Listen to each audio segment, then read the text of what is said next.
Morning everyone. आज हम और कुछ प्रॉब्लम लेंगे, ठीक है। एक कुछ प्रॉब्लम पीरियोडिक टाइप पे है और कुछ टॉर्क पे प्रॉब्लम है, ठीक है।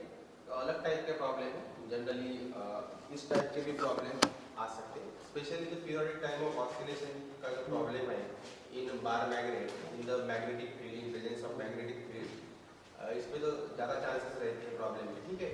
तो अलग अलग उसी पीरियोडिक टाइम पे अलग अलग टाइप के प्रॉब्लम आते हैं।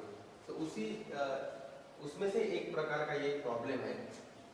इस पे क्या लिखा है कि टू बार मैग्नेट्स, दो बार मैग्नेट है, हैविंग सेम ज्योमेट्री, उनका शेप साइज सेम है, विद मैग्नेटिक मूवमेंट्स। एक का मैग्नेटिक मूवमेंट जो है 2m है, कितना है 2m है, और एक मैग्नेट का मैग्नेटिक डायपोल मूवमेंट जो है m है, ठीक है।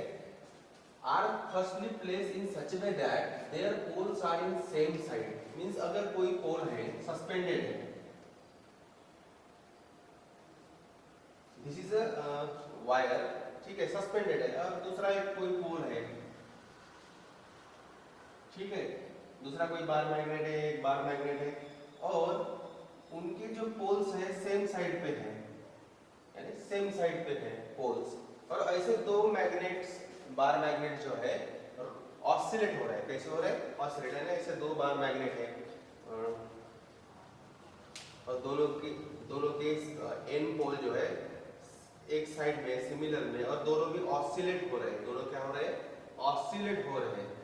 तो ऐसे टाइम पे उनका जो टाइम पीरियड ऑफ ऑसिलेशन जो है t1 है, कितना है? t1 है। उनका टाइम पीरियड कितना है? t1 है। Now the polarity of one magnet is reversed. अब एक बार मैग्नेट की जो है पोलैरिटी चेंज की है, मींस पहले n पोल था, बाद में उनकी पोलैरिटी चेंज करके अभी n पोल के सामने कौन है? s पोल है। n पोल के सामने कौन है? s पोल है। डेफिनेटली सबको ये भी पता है कि मैग्नेटिक डायपोल मूवमेंट की जो डायरेक्शन है, मैग्नेटिक डायपोल मूवमेंट जो है उसकी डायरेक्शन हम S pole to N pole consider करते हैं, बराबर है। उसकी मैग्नेटिक डायपोल मूवमेंट की डायरेक्शन कैसे रहती है? S to N pole. तो डेफिनेटली क्या होता है, अगर N पोल है, N पोल है, तो देखो S to N pole, S to N pole magnetic dipole movement इस कंडीशन पे ऐड होती है। इस कंडीशन पे क्या होती है? ऐड होती है। ये बात हमें ध्यान में रखना है कि अगर दोनों भी सेम पोल वाले बार मैग्नेट आमने सामने है तो उनका मैग्नेटिक डायपोल मूवमेंट जो ऐड होता है, और अगर रिवर्स पोलैरिटी रिवर्स कर दी जाए तो उनके मैग्नेटिक डायपोल मूवमेंट जो है सब्ट्रैक्ट होते हैं। उनके मैग्नेटिक डायपोल मूवमेंट क्या होते हैं? सब्ट्रैक्ट होते हैं। तो उसी कंडीशन पे ये प्रॉब्लम है कि उस टाइम पे जब हम पोलैरिटी चेंज करते हैं, रिवर्स करते हैं, तो उसका टाइम पीरियड सपोज t2 है, कितना है? t2 है। तो what is relation between this to condition T1 and T2 is, means the relation between T1 and T2 क्या है इस पर्टिकुलर कंडीशन में? अगर पोलैरिटी सेम है, उसमें वो रोटेट हो रहे हैं या ऑसिलेट हो रहे हैं, उस ऑसिलेशन का टाइम पीरियड एक कंडीशन पे T1 है, दूसरे कंडीशन पे T2 है, तो उन दोनों में रिलेशन क्या है? तो आपको ऑप्शन दिए जाएंगे कि T1 is greater then T2, कि T2 is greater than T1। तो ऑप्शन देंगे T1 is equal to T2, उसमें से कौन सा ऑप्शन आपको सिलेक्ट करना है? तो पहले उसको सॉल्व करना पड़ेगा। तो बार मैग्नेट का पीरियोडिक टाइम, अगर बार मैग्नेट ऑसिलेट होता है किसी मैग्नेटिक फील्ड में, तो उसका पीरियोडिक टाइम, मैंने लास्ट लेक्चर में आपको पीरियोडिक टाइम का फार्मूला दिया था कि T is equal to, general formula है 2 pi under root I upon magnetic dipole movement into BH। ये जनरल फार्मूला है। I means it is not current, it is a moment of inertia, it is a moment of inertia, बराबर है, क्योंकि वो solid body है। Solid body अगर definitely rotate हो रही है, पर उनका अगर स्मॉल एंगल लेंगे तो वो डेफिनेटली, और उस पर्टिकुलर एंगल में वो ऑसिलेट हो रही है, तो उसे उसका हम moment of inertia with respect to this axis, जिस वायर के करस्पॉन्डिंग वो सस्पेंडेड हुआ है ना, तो सपोज वायर को हम एक्सिस कंसीडर करते हैं, axis passing through the centre of the body, then with respect to that axis हम मोमेंट ऑफ इनर्शिया निकालते हैं उस बॉडी का, बराबर है। तो this is the I, moment of inertia of that bar magnet about the axis which is passing through the center of the bar magnet, ठीक है। M is a magnetic dipole moment and BH means horizontal component of the magnetic field, ठीक है। तो अब इस condition में क्या है, पहली कंडीशन में क्या है कि उनके जो पोल्स है सेम साइड में मींस आपको मैग्नेटिक डाइपोल मोमेंट ऐड करना पड़ेगा। मींस ये जो T1 है is equal to same formula, सिर्फ थोड़ा चेंज करना पड़ेगा आपको, moment of inertia upon m। यहाँ पे देखो एक बार मैग्नेट का डायपोल मोमेंट जो 2m है, एक दूसरे का m है, सेम पोलैरिटी के अगर आमने सामने है तो डेफिनेटली वो क्या होगा 2m प्लस m। ये जो है magnetic dipole moment, it is a total magnetic dipole moment. ये क्या है? Total magnetic dipole moment. एक सिंगल बार मैग्नेट है तो सिंगल मैग्नेटिक डायपोल मोमेंट, अगर दो बार मैग्नेट है इनकी पोलैरिटी आमने सामने सिमिलर पोलैरिटी के है तो डेफिनेटली उनके जो टोटल बार मैग्नेट है, मैग्नेटिक डायपोल मोमेंट है, उनका टोटल मैग्नेटिक डायपोल मोमेंट जो है वो क्या होगा 2m प्लस m, ठीक है, इनटू ये BH एज इट इज। पर अगर रिवर्स कर दिया जाए, तो इनका क्या होगा 2 पाई पीरियड टाइम क्या होगा चेंज होगा, क्योंकि सब्ट्रैक्ट होगा 2m minus m into BH, ठीक है। अगर इसको मैं सॉल्व करता हूं तो ये आएगा 2 pi under root I upon 3m BH बराबर 2m प्लस m। यहाँ पे 2m माइनस m है तो डेफिनेटली इसका आंसर आएगा 2 pi under root I upon m BH। अब देखते हैं इसमें कि T1 इज ऑप्शन में है कि T1 is greater then T2 या T2 ग्रेटर देन T1 या T1 is equal to T2 या नन ऑफ दिस। ऐसे अगर ऑप्शन है तो इसमें से कौन से सिलेक्ट करोगे आप? A सिलेक्ट करोगे या B सिलेक्ट करोगे, C सिलेक्ट करोगे कि D सिलेक्ट करोगे? तो देखो यहाँ पे डिनोमिनेटर में, ठीक है, डिनोमिनेटर में 3m है, मींस डिनोमिनेटर इसका ज्यादा है एज कंपेयर टू दिस। जिसका डिनोमिनेटर ज्यादा उसकी वैल्यू कम, यहाँ पे डिनोमिनेटर कम है एज कंपेयर टू दिस, यहाँ पे नीचे 3m है, यहाँ पे सिर्फ m है, ठीक है, इसका डिनोमिनेटर कम है, इसका मतलब ये वैल्यू इससे ज्यादा है, means T2 is greater than T1, T2 is greater than T1। तो क्या है T2 is greater than T1 means इसका ऑप्शन है B। इसका ऑप्शन क्या है? करेक्ट ऑप्शन B है। देखो T2 depend upon the m, this T1 also depend upon m, तो यहाँ पे 3m है, डिनोमिनेटर में 3m है, डेफिनेटली नीचे की वैल्यू अगर ज्यादा होती है तो उसका आंसर छोटा आता है, बराबर है। एज कंपेयर टू दिस इसका डिनोमिनेटर ज्यादा है, मींस T1 कम आएगा एज कंपेयर टू T2, ठीक है, मींस T1 कम आएगा as compare to T2, means T2 is greater than T1, ठीक है। अब नेक्स्ट प्रॉब्लम लेते हैं। ये फार्मूला ध्यान में रखना और ये कंसेप्ट पे ध्यान में आपको रखना है। ये जनरल फार्मूला है पीरियोडिक टाइम का और बार मैग्नेटिक फील्ड, और ये जो कंडीशंस है इस फार्मूले को मैंने चेंज किया अकॉर्डिंग टू द कंडीशंस, ठीक है। तो वो कंडीशन आपको ध्यान में रखना है कि कब प्लस करना है कब माइनस करना है, ये प्रॉब्लम में कंसेप्ट दिया है, ठीक है। अब नेक्स्ट प्रॉब्लम जो है इंटरेस्टिंग प्रॉब्लम है।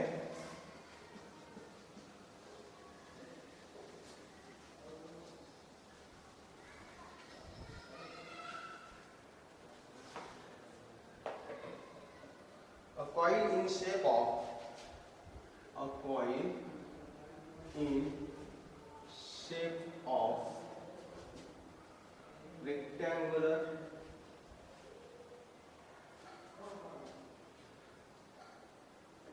equilateral, not rectangular, equilateral triangle of side L is suspended between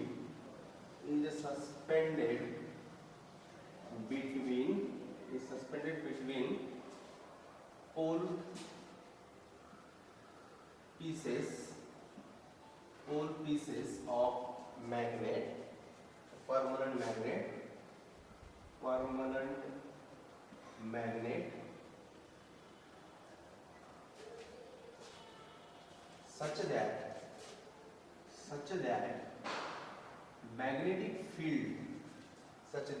magnetic field is in plane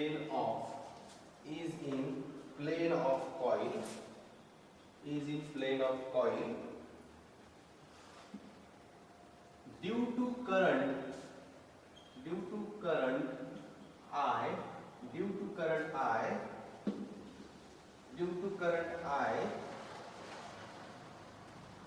in triangle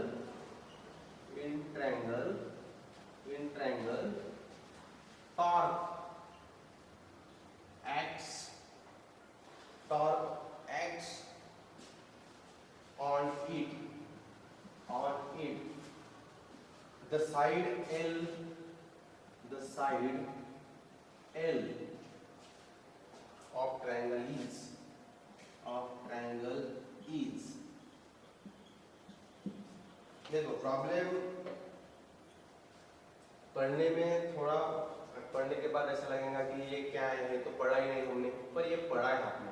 torque पढ़ा है और टॉर्क का फार्मूला भी आपको सबको पता है। अगर किसी कॉइल को हमने गैल्वेनोमीटर के प्रॉब्लम में पढ़ा कि कोई भी अगर कॉइल 2 बार मैग्नेट है, ठीक है, pieces of bar magnet, permanent bar magnet, ठीक है, कॉइल कौन से भी इक्विलैटरल ट्रायंगल, अगर ऐसे कंडीशन में कोई इक्विलैटरल ट्रायंगल सस्पेंडेड है किसी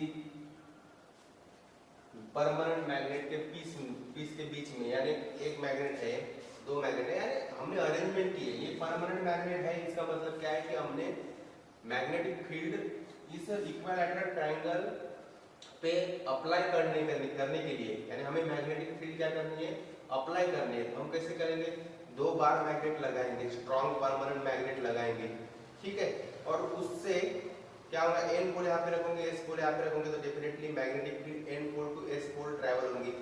तो उसके बीच में हमने एक ट्रायंगल, इक्विलैटरल ट्रायंगल वाला कॉइल सस्पेंडेड किया है, बराबर है, और इसमें से करंट फ्लो हो रहा है, इसमें से क्या हो रहा है, करंट फ्लो हो रहा है। तो डेफिनेटली अगर करंट फ्लो हो रहा है इसमें से, तो ये जो मैग्नेटिक फील्ड है इस पे फोर्स अप्लाई करेंगे, डेफिनेटली फोर्स अप्लाई करेंगे, और ये जो 2 आर्म है, ये आर्म और ये आर्म, इन दोनों आर्म पे equal and opposite force apply करेंगे। जैसे हमने रेक्टेंगुलर कॉइल सस्पेंड की थी गैल्वेनोमीटर के कांसेप्ट, गैल्वेनोमीटर में, तो यहाँ पे जो force equal and opposite force act हुए थे, ठीक है, और उसके वजह से टॉर्क प्रोड्यूस हुआ था, तो टॉर्क अप्लाई हुआ इस कॉइल पे, तो उसको रोटेट करने लगा, बराबर, उस कॉइल को रोटेट करने लगा। सिमिलरली इस पे, इस 2 आर्म पे भी फोर्स अप्लाई होंगे इक्वल एंड अपोजिट, एंड इसको क्या करेंगे, रोटेट करेंगे, इसको क्या करेंगे, रोटेट करेंगे। तो इस सिचुएशन में ये जो लेंथ है, इसकी जो लेंथ है इक्विलैटरल ट्रायंगल, तीनों साइड की लेंथ सेम रहती है, इक्विलैटरल ट्रायंगल मींस तीनों साइड की लेंथ सेम रहेगी। तो ये लेंथ निकालनी in the form of formula, तो इस कंडीशन पे लेंथ का फार्मूला क्या बनेगा ये आपको निकालना है। तो इजी है, डेफिनेटली इस सिचुएशन में क्या होगा कि ये अगर मैग्नेटिक फील्ड इक्विलैटरल ट्रायंगल पे हम जिसमें से करंट फ्लो हो रहा है उस पे अगर अप्लाई करते हैं, तो डेफिनेटली इस इक्विलैटरल ट्रायंगल पे टॉर्क अप्लाई होगा। तो टॉर्क का फार्मूला इस पर्टिकुलर कंडीशन में क्या है, टॉर्क के बहुत सारे फार्मूले हैं। टॉर्क का जनरल फार्मूला है कि R into F, perpendicular distance into force, either force means दोनों में से कोई एक फोर्स, ये जनरल फार्मूला है। पर अकॉर्डिंग टू सिचुएशंस, अलग-अलग सिस्टम पे अलग-अलग टॉर्क के फार्मूले बनते हैं। जैसे इसी कल क्या परसों हमने लेक्चर में पढ़ा था, टॉर्क इज इक्वल टू क्या पढ़ा था, एम बी साइन थीटा, पढ़ा था ये formula, M B sine theta, magnet dipole moment into magnetic field into sine theta, ये पढ़ा था। पर गैल्वेनोमीटर में हमने टॉर्क का फार्मूला थोड़ा अलग पढ़ा है। कौन सा फार्मूला था वो, कि अगर कोई मैग्नेटिक फील्ड हम कॉइल पे अप्लाई करते हैं जिसमें से करंट फ्लो हो रहा है, जिसमें से करंट फ्लो हो रहा है, उस पे फोर्स अप्लाई होने के कारण equal and opposite force, 2 arm पे equal and opposite force apply होने के बाद टॉर्क प्रोड्यूस होता है, और टॉर्क उसको क्या करता है, रोटेट करता है। उस कंडीशन पे टॉर्क का फार्मूला हमने पढ़ा था P I A sin theta, बराबर, या इसको हम cos के भी फार्मूले में लिख सकते हैं, B I A cos alpha, ठीक है। अल्फा एंड थीटा ये 2 एंगल हमने बताए थे। अल्फा कब लेना है, जब कोई कॉइल एंगल बनाती है किसी बार मैग्नेट के साथ या कोई किसी आर्म के साथ, ये आर्म है, कोई एक आर्म लो, सपोज ये आर्म है, या कोई एक आर्म, ये आर्म लो, ये आर्म है, ठीक है। इसको अगर एंगल बनाती है कोई मैग्नेटिक फील्ड, उसका एंगल अल्फा कहते हैं, और उसको परपेंडिकुलर नॉर्मल निकालते हैं हम, तो ये एंगल जो हम थीटा कंसीडर करते हैं। अगर आप अल्फा लेते हो तो आप ये फार्मूला यूज करना है आपको, अगर थीटा लेते हो तो ये फार्मूला लेना है। ये हमने गैल्वेनोमीटर के टॉपिक में पढ़ा है, ठीक है। तो हम अगर कॉस अल्फा लेते हैं तो यहाँ पे क्या है कि ये जो परमानेंट मैग्नेट है, मैग्नेटिक फील्ड कैसे अप्लाई कर रहे हैं, in the plane of coil. In the plane of coil means coil अगर ऐसी है, एक ट्रायंगल, सपोज ये ट्रायंगल है, सपोज ये इक्विलैटरल ट्रायंगल कॉइल है, दूसरा एक कंसेप्ट है, सपोज ये इक्विलैटरल ट्रायंगल है, तो मैग्नेटिक फील्ड ऐसी अप्लाई हो रही है, ठीक है।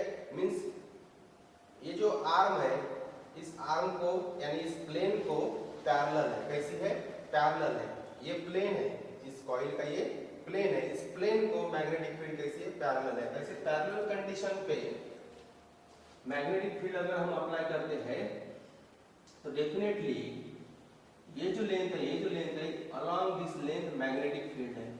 मींस करंट और मैग्नेटिक फील्ड की डायरेक्शन कैसी है, सेम है। करंट और मैग्नेटिक फील्ड की जो डायरेक्शन है सेम है। करंट और मैग्नेटिक फील्ड की जो डायरेक्शन है सिमिलर डायरेक्शन है, सिमिलर डायरेक्शन मींस इस कंडीशन पे जो है अल्फा क्या होगा, 0 डिग्री होगा। अल्फा क्या होगा, 0 डिग्री होगा। अगर इसको हम नॉर्मल निकालते हैं, इस लेंथ को हम नॉर्मल निकालते हैं तो definitely theta is equal to क्या होगा, अगर ये अलोंग द, ये अगर सेम ऐसे हम ड्रॉ करते हैं तो डेफिनेटली नॉर्मल ऐसा आएगा, तो ये 90 डिग्री बन जाएगा, ठीक है। तो थीटा 90 डिग्री में साइन 91 या कॉस 01, ठीक है। तो ऐसे कंडीशन पे ये प्रॉब्लम है, means in the plane of coil means magnetic field will apply the magnetic field parallel to the plane, parallel to the plane of the coil, ठीक है। तो ऐसे कंडीशन पे जो टॉर्क है मैक्सिमम रहता है। ऐसे कंडीशन पे टॉर्क कैसा रहता है, मैक्सिमम रहता है। मींस टॉर्क अगर थीटा 90 डिग्री लेते हैं या अल्फा 0 डिग्री लेते हैं हम, तो कोई भी फार्मूला यूज करो, आप ये भी यूज कर सकते हो, ये भी। अल्फा अगर 0 डिग्री कंसीडर किया है पैरेलल कंडीशन पे, when the magnetic field parallel to the plane of coil, that condition alpha is 0 and theta is 90 degree, ये ध्यान में रखना है। अगर आप ये फार्मूला यूज करते हो तो sin 91 cos 01, तो क्या बचेगा, ये 1 हो जाएगा, तो सिर्फ इतनी क्वांटिटी बचेगी। मींस उस कंडीशन पे टॉर्क मैक्सिमम रहेगा, मींस BIA। यहाँ पे n भी रहता है, n means number of turns. अगर कॉइल में नंबर ऑफ टर्न्स है तो कितने, अगर इस प्रॉब्लम में नंबर ऑफ टर्न्स भी पुट करते हैं, अगर 100 नंबर ऑफ टर्न्स है कॉइल को, तो आप यहाँ पे 100 डाल सकते हो, पर यहाँ पे नंबर ऑफ टर्न्स दिए नहीं है, मींस इसका मतलब n इज इक्वल टू 1 है। n इज इक्वल टू क्या है, 1 है, लिखने की जरूरत नहीं, BIA टॉर्क। अब हमें लेंथ के फार्मूले में हमें लेंथ निकालनी है, हमें क्या निकालनी है, लेंथ निकालनी है। तो ऐसे लेंथ निकालनी है तो यहाँ पे इस फार्मूले में लेंथ आपको लाना पड़ेगा। तो लेंथ कैसे ला सकते हैं हम, देखो यहाँ पे एरिया है, एरिया क्या होगा, इस इक्विलैटरल ट्रायंगल का एरिया क्या होगा, तो डेफिनेटली फार्मूला है 1/2 बेस इनटू हाइट, क्योंकि इस फॉर्म में हमें फार्मूला तैयार करना है।